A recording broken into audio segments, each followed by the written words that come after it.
Assalamualaikum warahmatullahi wabarakatuh. Salam sejahtera dan semoga kita selalu dalam lindungan Allah Subhanahu wa taala. Perkenalkan, nama saya Bidan Sriwidarti SSIT MKM, dosen pada Prodi D3 Kebidanan Fakultas Sains dan Teknologi Kesehatan Universitas Islam Mulia Yogyakarta. Saya akan melakukan penyusunan dokumen pernyataan diri dosen dalam unjuk kerja Tridharma Perguruan Tinggi PDD UKTPT sebagai syarat mengikuti kegiatan sertifikasi dosen pada tahun 2026 dan sebagai bentuk komitmen saya untuk terus mengembangkan kualitas diri secara profesional sebagai pendidik di perguruan tinggi. Pada kesempatan kali ini, saya akan menjelaskan salah satu mata kuliah yang saya ampu pada tahun ajaran 2025-2026, yaitu Kesehatan Perempuan dan Perencanaan Keluarga. Mata kuliah Kesehatan Perempuan dan Perencanaan Keluarga merupakan mata kuliah wajib pada mahasiswa program studi D3 Kebidanan Universitas Islam Mulia Yogyakarta dengan kode mata kuliah BD 210 dengan beban studi sebesar 4 SKS dengan rincian 2 SKS teori dan 2 SKS praktek. Dialokasikan pada waktu 16 minggu dilaksanakan pada semester 4. Pelaksanaan pembelajaran pada mata kuliah Kesehatan Perempuan dan Perencanaan Keluarga dilaksanakan di kelas dan di laboratorium kebidanan.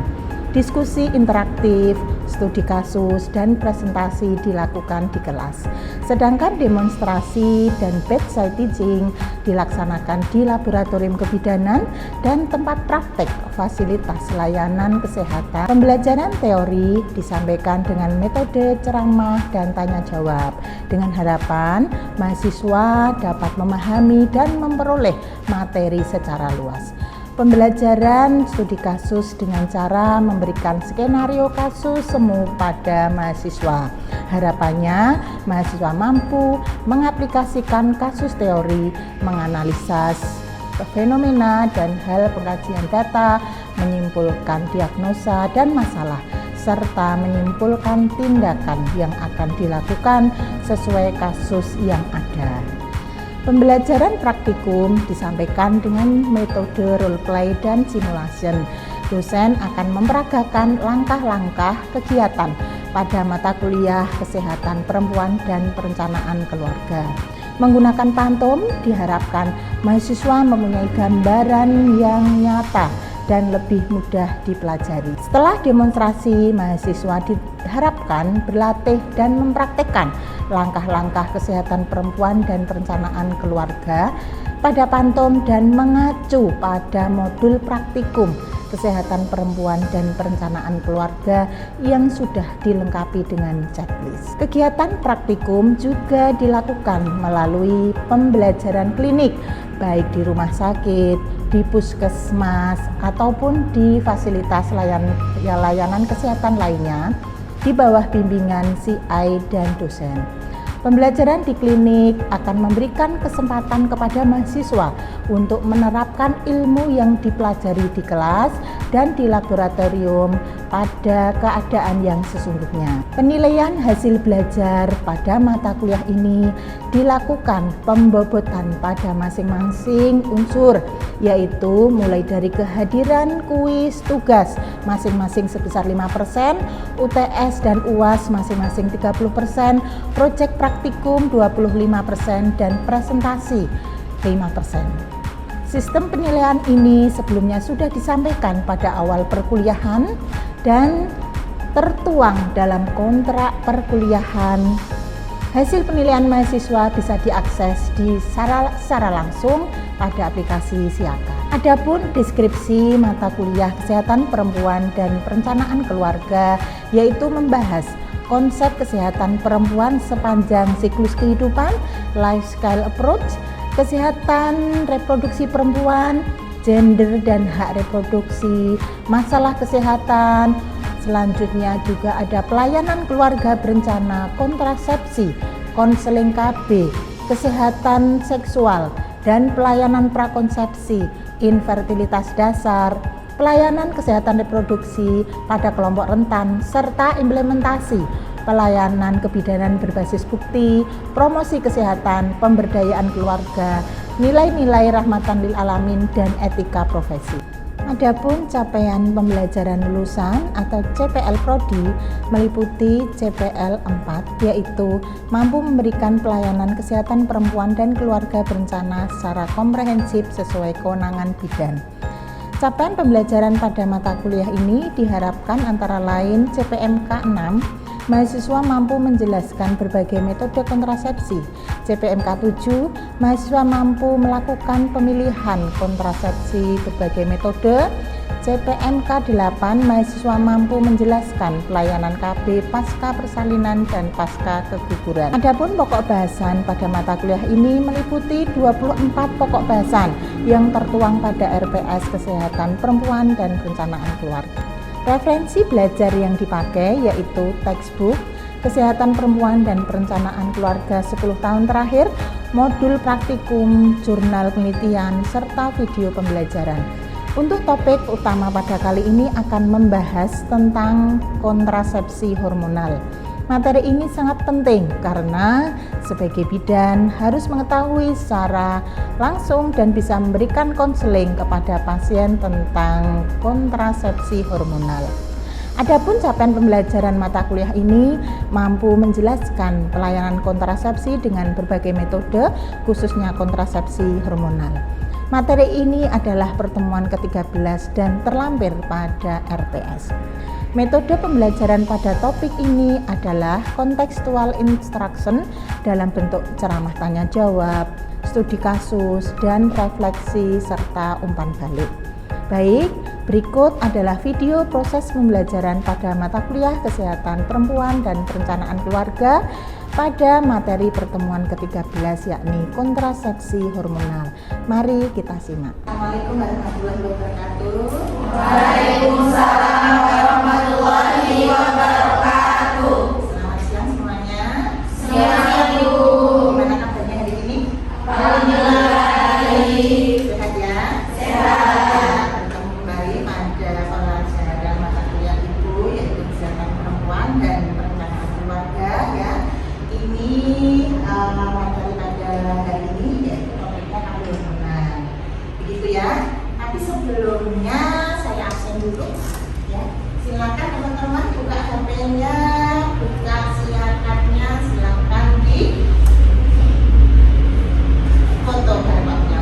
Oke, sebelum kita masuk ke materi KB hormonal nih, ini pertemuan pada minggu ini. Sebelumnya kan Ibu pernah mengajar juga minggu lalu ya, tema sebelum ini masih ingat temanya apa?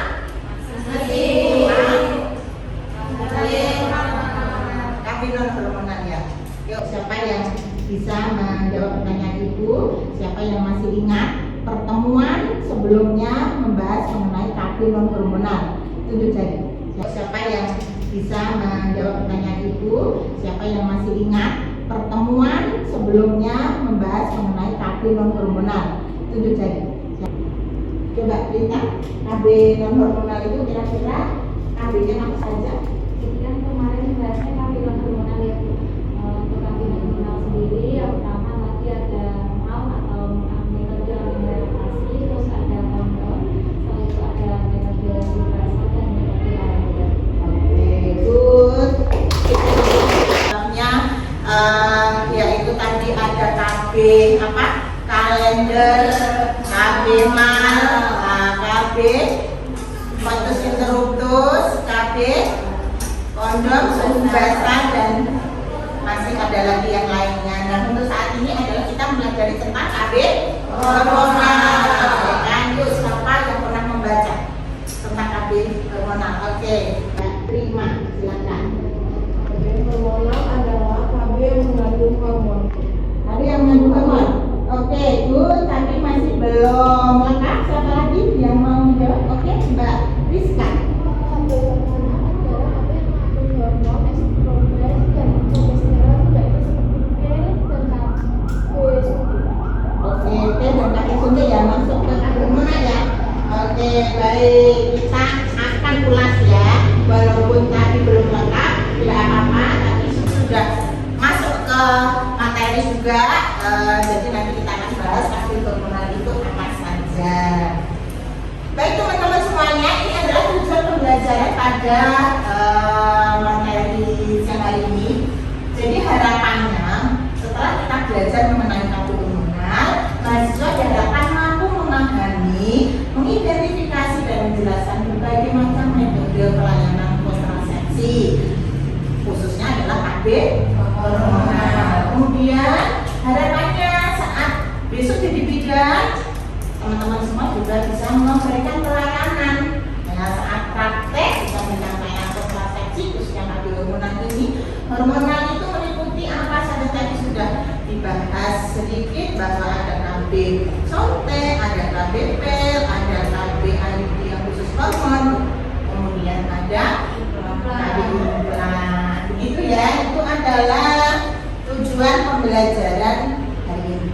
Teman-teman, silakan dilihat kira-kira di benak teman-teman, di pikiran teman-teman bisa menceritakan, mendeskripsikan gambar yang ada di depan ini. Bisa? Gimana? Siapa yang bisa menjawab? Lena, mungkin boleh?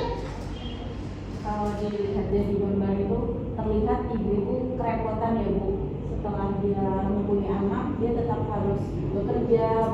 Di situ ada tetap nyetrika, tetap harus masak gitu. Oke, artinya tugas seorang ibu itu tidak hanya mengandung, melahirkan, menjaga anak juga, tetapi khususnya wanita di Indonesia itu semua tugas-tugas rumah tanggaan itu ya, itu bebannya kita, ya toh. Untuk wanita itu menjadi beban. Di situ ada gambarannya cerita, bahkan juga dia bisa loh bekerja, dia sambil bekerja di rumah, membuka laptop, nggak tahu apalagi zaman sekarang sudah modern, dia bisa kerja di rumah, dia masih meniti, memikirkan yang lainnya. Antar anak jemput itu ada gambar mobil ya, itu yang punya mobil, ya kan? Nah, yang punya, ya kan? Gimana coba harus mengantar jemput anak yang sekolah, mungkin kakaknya yang gede.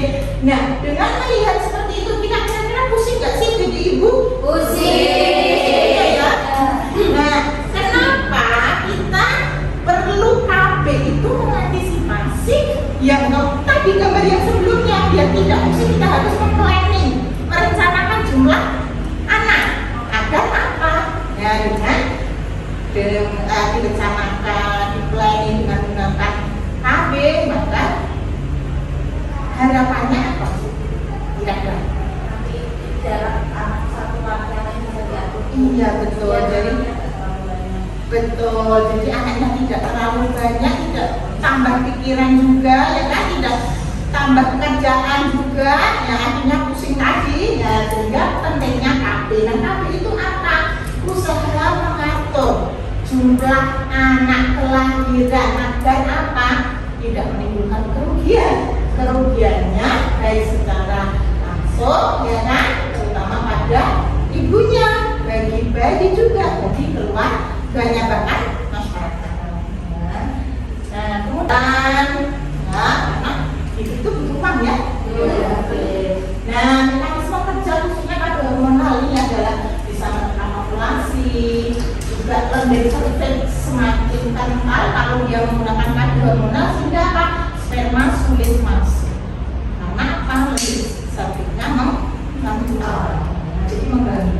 Kemudian atrofi endometrium. Nah, endometrium ini juga lapisan dinding kandungan semakin tipis sehingga tidak siap jika ada implantasi. Ini mekanisme kerja khususnya KB hormonal. Tadi yang dijelaskan Mbak Rizka ya, tadi menyampaikan KB pel. Nah, ini dia KB pel. Nah, Ibu ada alatnya yang teman-teman bisa langsung melihat. Ini contohnya KB pel. Jadi ini ya. Jadi KB pel itu ada dua macam, KB kombinasi dan KB mini pel. Nah, bedanya apa? KB yang pel kombinasi. Pel kombinasi ini terdiri dari dua hormon. Hormonnya apa? Estrogen. Nah, isinya ini berapa nih?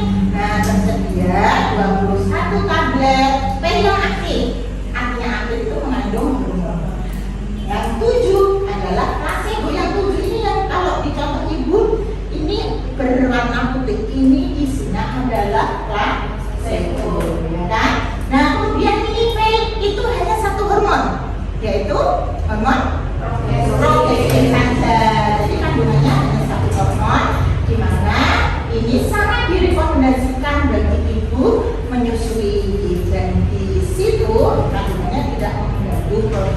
Nah, ini ada kelebihan kekurangannya teman-teman semuanya. Nah, kelebihannya apa?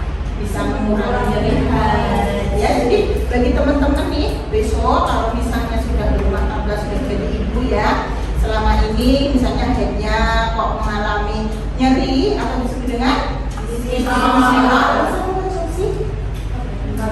ya, nanti tabir tangan bisa mengalami nyeri. Kemudian siklusnya juga bisa teratur. Nah, jadi misalnya teman-teman yang kiranya merasa bahwa headnya tidak teratur bisa menggunakan tabir ini, ya, ini juga bagus ya. Kemudian fleksibilitasnya tinggi, artinya ini juga bisa menunda kematian tinggi. Ya. Kemudian kekurangannya, nah ini biasanya kalau yang sering luka tidak direkomendasikan pakai KB karena apa? Ini harus diminum setiap hari teman-teman. Ya, kalau lupa sehari saja maka juga akan mempengaruhi efektivitas pil. Gitu ya, jelas sampai di sini? Jelas. Oke. Untuk yang kedua adalah KB sontek nih. Nah, itu juga punya contohnya. Ini adalah KB sontek.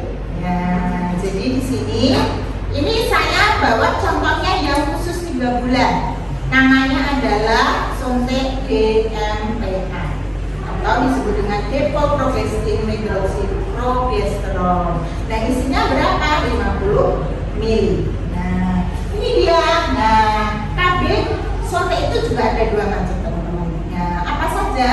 Khusus untuk 1 bulan atau 3 bulan. Dan sekarang ada produk barunya sampai 2 bulan. Nah, ini jadi ada 1 bulan, 2 bulan, dan 3 bulan. Nah, ini bedanya apa Ibu? Nah, ini dia. Sontek yang 1 bulan itu disebut dengan kombinasi. Nah, mengandung hormon kombinasi baik estrogen maupun progesteron ya, atau progestin. Nah, siklus menstruasi bulanan ini bisa tetap teratur. Jadi kalau menggunakan sontek yang 1 bulan itu bisa haid, artinya haidnya bisa teratur. Berbeda dengan yang 3 bulan. Nah, ini ya, yang 3 bulan itu contohnya adalah DMPA tadi yang di bawah. Ya, jadi nanti apa namanya kandungannya hanya progestin saja. Nah, diberikan secara IM. Tahu IM? Jadi diinjeksi pada IM, bisa di gluteus ya, atau pantat ibu ya, secara IM. Kemudian bisa kembali lagi nanti 12 minggu yang akan datang setelah disontek KB gitu ya. Dan ini sangat aman khusus untuk ibu menyusui. Kalau yang 1 bulan aman tidak boleh karena kandungannya adalah kombinasi. Nah, ini ada kelebihan kekurangannya. Nah, kelebihannya sangat praktis, tidak perlu mengingat konsumsi harian. Beda dengan pil tadi, harus setiap hari harus minum. Kalau yang sontek ini misalnya pakai yang 3 bulan nih, sontek sekali, kunjungan pulang lagi baru 3 bulan kemudian atau 12 minggu kemudian. Begitu juga mungkin yang habis sontek 1 bulan, berarti nanti 4 minggu berikutnya baru datang ke bidan untuk sontek kembali. Gitu ya. Kemudian kekurangan kembalinya kesuburan sangat lambat, potensi memicu kekacauan memori. Nah, ini juga ya. Jadi kalau untuk yang 3 bulan itu bisa menimbulkan flek atau amenorrhea. Amenorrhea ada yang tahu amenorrhea? Nah, ini ya gambarnya. Kira-kira teman-teman bisa mencerna memahami dengan gambar ini? Bisa. Jadi kita perlu speed ya. Hilangkan infeksi. Kemudian yang ketiga nih teman-teman, yaitu KB implan. Di sini ada gambarnya. Gambarnya seorang ibu dipasang KB implan. Nah, ini adalah implannya teman-teman. Nah, ini implannya. Jadi seperti itu. Jadi berbentuk kapsul gitu ya. Nah, bagaimana ini KB implan? Bahwa KB implan ini adalah berupa batang elastis berukuran kecil 1 atau 2 batang. Nah, yang disusupkan secara subdermal atau di bawah kulit lengan ya teman-teman. Jadi ini sudah ada gambarnya ya. Jadi pemasangan KB implan itu seperti itu. Nah, jadi kalau untuk saat ini KB yang sering dipasang 2 kapsul, ya 2 batang, ya. Nah, biasanya efektifnya sampai berapa? 3 sampai 50. Nah, ini sangat efektif, luar biasa, lebih dari 99%. Jadi ya dari 1000 wanita yang memakai KB implan hanya 1 yang gagal, artinya efektif sekali, hampir 100% aman untuk laktasi. Ya, jadi teman-teman semuanya kalau besok konseling pada pasien, pada pasangan suami ini seperti itu pemasangan KB IUD khususnya hormonal. Jadi dipasang di rahim sama-sama, di uterus. Nah ini juga durasinya sangat panjang. Nah ini contohnya adalah Mirena. Nah Mirena itu khusus KB IUD yang kandungannya hormon. Kemudian 3 sampai 5 tahun ya. Ini nanti biasanya juga kelebihannya bekerja secara lokal di rahim sehingga efek samping sistemnya minimal. Kemudian bisa digunakan terapi perdarahan haid berlebih. Nah, makanya jadi yang bagi seorang. Oke, silahkan setelah saya menjelaskan teman-teman membuat kelompok 3 aja. Nah, nanti ibu akan menunjuk setiap kelompok menjelaskan pendapat teman-teman dengan kasus ini. Kira-kira bagaimana? Bapak ini sudah siap? Sudah bisa menjawab kira-kira apa yang mau disampaikan? Sudah, oke. Tunjuk jari silakan. Yang mewakili kelompok boleh? Yang sebelah sini siap? Sudah siap juga? Ya, belakang sudah siap? Oke, belakang dulu deh. Nah, dari kasus ini bisa saya simpulkan. Nah, ibu memperhatikan pengen nih menggunakan KB yang jangka panjang seperti itu. Nah, di sini direkomendasikan menggunakan KB KDE, yaitu KB IUD seperti itu. Selanjutnya juga tidak mengurangi produksi ASI dan durasinya juga lama nih, yaitu 10 tahun seperti itu. Selanjutnya opsi selanjutnya juga bisa menggunakan KB implan, suntik 3 bulan selanjutnya atau pil progestin seperti itu karena aman juga ini untuk produksi ASI. Nah, apa sih kaidah yang harus diberikan pada ibu tersebut? Yaitu memberitahu pada ibu bahwasannya KB tersebut tidak mengganggu produksi ASI serta memberikan kaidah pada ibu manfaat dari KB tersebut, efek samping dari KB tersebut seperti itu, serta harus didampingi suaminya biar suaminya juga pada tahu seperti itu. Jadi sih bu, menurut saya kesimpulannya itu mungkin dari kelompok lain ada tambahan. Kita lanjutkan ini ada tugas mandiri untuk pertemuan berikutnya. Nah, tugas mandiri ini silahkan kerjakan sendiri-sendiri. Makanya tugas mandiri. Ya, tugasnya boleh dicatat teman-teman. Ya, kalau tidak nanti bisa fotonya saya kirimkan ke grup ya, ke grup kelas. Nanti bisa dikerjakan. Kemudian jangan lupa cara mengerjakannya tidak sembarang, ada aturannya. Aturannya apa? Ya, harus membuat dengan referensi ilmiah, ya minimal 5 tahun terakhir diikuti dengan teks Roman. Kemudian selanjutnya misalkan dikerjakan. Bagaimana kapan ini mengumpulkan batas pengumpulan H+3 dari pembelajaran hari ini? Sanggup? Ini tugasnya ya, bisa dikerjakan di rumah. Ada pertanyaan? Sudah cukup jelas? Serius? Boleh nih saya menyimpulkan, tapi kesimpulannya tidak hanya dari saya tapi juga dari teman-teman. Sebelum saya ibu menyimpulkan apa yang dibahas dari awal sampai akhir penelitian. Oke, Elin, ya boleh disimpulkan. Kesimpulannya adalah ternyata ibu KB itu tidak hanya tentang KB hormonal saja.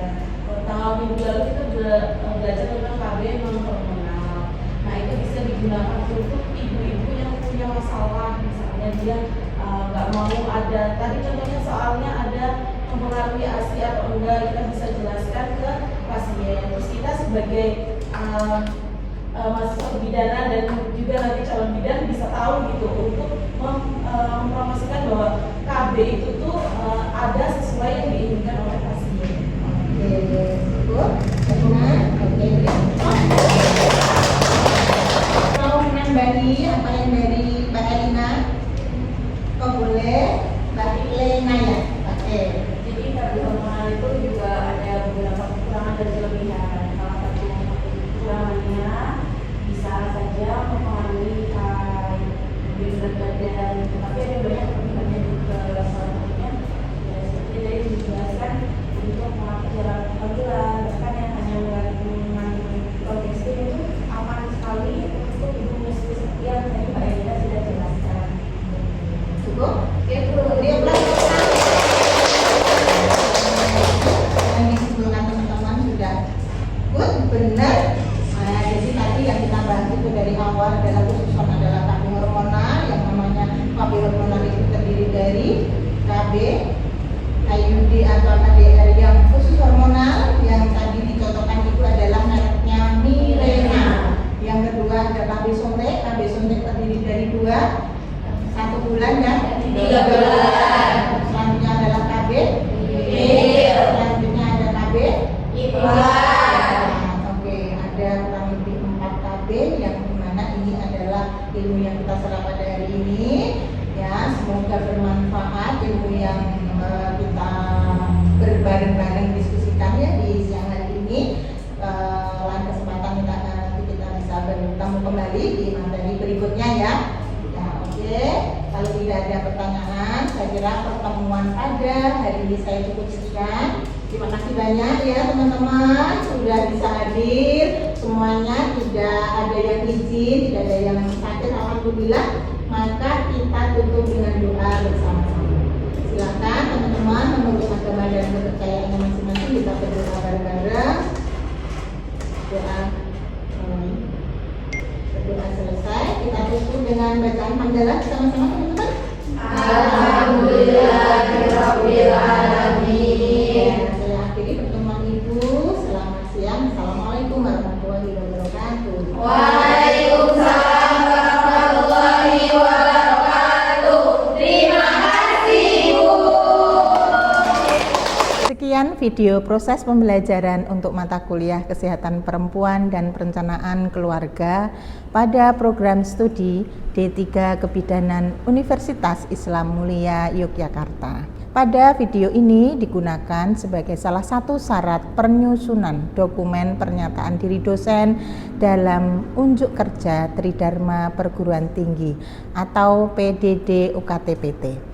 Semoga dengan adanya video ini bisa menjadi pertimbangan yang baik dalam proses sertifikasi dosen gelombang 1 tahun 2026. Akhir kata, saya ucapkan terima kasih. Assalamualaikum warahmatullahi wabarakatuh.